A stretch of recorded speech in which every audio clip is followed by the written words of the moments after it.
जल्दी। और अब देख लेते हैं 5 मिनट में 25 खबरें। यूरोपीय संघ के सदस्यों और राष्ट्र अध्यक्षों के साथ पीएम मोदी की बैठक आज होगी। कोरोना और स्वास्थ्य सहयोग समेत आर्थिक साझेदारी पर चर्चा होगी। भारत की मदद के लिए अमेरिका ने आगे हाथ बढ़ाया। अमेरिका के उपराष्ट्रपति कमला हैरिस ने कहा कि महामारी की शुरुआत में भारत ने सहायता भेजी थी, अब हम मदद करेंगे। कोरोना की तीसरी लहर पर केंद्र के प्रधान वैज्ञानिक सलाहकार विजय राघवन का बड़ा बयान सामने आया। बोले, अगर अभी से पूरी तैयारी की जाए तो टाल सकते हैं खतरा कोरोना की तीसरी लहर का। राजस्थान के बाद कर्नाटक भी राज्य सरकार ने पूर्ण लॉकडाउन का ऐलान किया। सीएम येदियुरप्पा ने इसकी घोषणा करते हुए कहा कि 10 से 24 मई तक राज्य में कंप्लीट लॉकडाउन रहेगा।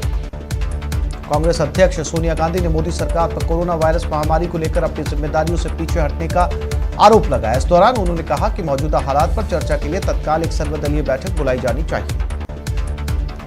कांग्रेस नेता राहुल गांधी ने एक बार फिर प्रधानमंत्री नरेंद्र मोदी को चिट्ठी लिखी है। राहुल ने कोरोना संकट को लेकर प्रधानमंत्री नरेंद्र मोदी को कई सुझाव दिए, साथ ही संपूर्ण लॉकडाउन पर भी चर्चा की। सुप्रीम कोर्ट ने शुक्रवार को एक बार फिर ऑक्सीजन सप्लाई को लेकर कड़ा रुख अपनाया। दरअसल दिल्ली को फिर 700 एमटी से कम की ऑक्सीजन मिली है। अब सुप्रीम कोर्ट ने केंद्र को फिर फटकार लगाई है। ममता बनर्जी ने पीएम नरेंद्र मोदी को चिट्ठी लिखकर ऑक्सीजन की सप्लाई करने की मांग की। ममता बनर्जी ने पीएम को लिखी चिट्ठी में कहा कि राज्य को अगले 7-8 दिनों में 550 मीट्रिक टन ऑक्सीजन की जरूरत पड़ सकती है। मरुधरा में कोरोना की दूसरी लहर कहर साबित हो रही है। यहां 24 घंटे में 164 की जान गई, जबकि 18,231 लोग संक्रमित पाए गए। सीएम अशोक गहलोत ने कोरोना को लेकर समीक्षा बैठक की। इस दौरान उन्होंने कहा कि कोरोना का संक्रमण ग्रामीण क्षेत्रों और युवाओं में भी काफी तेजी से फैल रहा है। साथ ही मृत्यु की दर भी पहली लहर के मुकाबले बहुत ज्यादा है। सीएम गहलोत ने वीडियो कॉन्फ्रेंस के माध्यम से कोविड संक्रमण, लॉकडाउन और संसाधनों की उपलब्धता सहित अन्य संबंधित विषयों पर उच्च स्तरीय समीक्षा की। चिकित्सा मंत्री डॉक्टर रघु शर्मा और परिवहन मंत्री प्रताप सिंह खाचरियावास ने जयपुर के ईएसआई हॉस्पिटल का दौरा किया। इस दौरान प्रताप सिंह खाचरियावास ने हॉस्पिटल को 20 ऑक्सीजन कॉन्सेंट्रेटर दिए। खाचरियावास ने ऑक्सीजन सप्लाई को लेकर केंद्र सरकार पर प्रदेश के साथ भेदभाव का आरोप लगाया और कहा कि मांग के अनुसार मरुधरा को ऑक्सीजन नहीं मिल रही। बीजेपी प्रवक्ता रामलाल शर्मा ने प्रदेश सरकार के मंत्रियों और कांग्रेस विधायकों पर कोरोना गाइडलाइन के उल्लंघन का आरोप लगाया है। दिल्ली में ऑक्सीजन संकट के बीच धंधेबाजों के ठिकानों पर छापेमारी लगातार जारी है। खान मार्केट इलाके में 425 से ज्यादा ऑक्सीजन कॉन्सेंट्रेटर बरामद किए गए।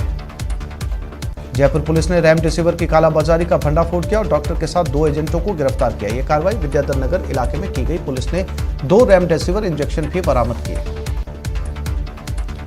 अजमेर में भी पुलिस ने रेमडेसिविर की कालाबाजारी करते हुए 2 युवतियों को हिरासत में लिया। दोनों से पूछताछ जारी है।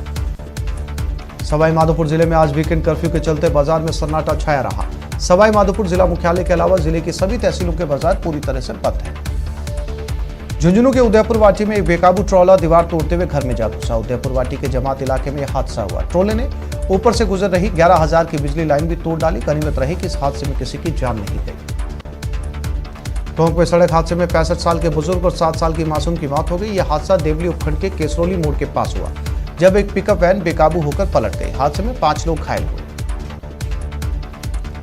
सिरोही जिले में लगातार तेज रफ्तार का कहर देखने को मिल रहा है। आज भी ट्रक और पिकअप वैन की भिड़ंत हो गई। हादसे में दोनों वाहनों के ड्राइवर पूरी तरह से घायल हो गए। कोरोना महामारी की रोकथाम के लिए कई स्वयंसेवी संस्थाएं भी सामने आ रही हैं। पोखरण में कोरोना संक्रमण की रोकथाम के लिए आयुर्वेदिक काढ़ा वितरण कार्यक्रम की शुरुआत की गई। सीमाजन कल्याण छात्रावास से 50 रुपए में आयुर्वेदिक काढ़े के पैकेट वितरित किए जा रहे हैं। हनुमानगढ़ में अज्ञात कारणों से एक बाइक जलकर राख हो गई। बाइक मालिक बजरंग अपने परिजनों को रिश्तेदारी में मौत होने पर छोड़ने आया था और बाइक बाहर सड़क पर खड़ी रही, तभी अचानक बाइक जल उठी। मिनटों में बाइक पूरी तरीके से जलकर राख हो गई। राजस्थान हाई कोर्ट ने 2 दिन में सिरोही अस्पताल में बंद पड़े वेंटिलेटर्स चालू कर कोर्ट में शपथ पत्र पेश करने के निर्देश दिए। मामले पर अगली सुनवाई 17 मई को होगी। कॉमेडियन सुनील पाल ने आज मुंबई पुलिस पूछताछ करेगी, जिसके लिए सुनील पाल को पुलिस ने नोटिस भेजा। सुनील पर डॉक्टरों के बारे में गलत टिप्पणी करने का आरोप है।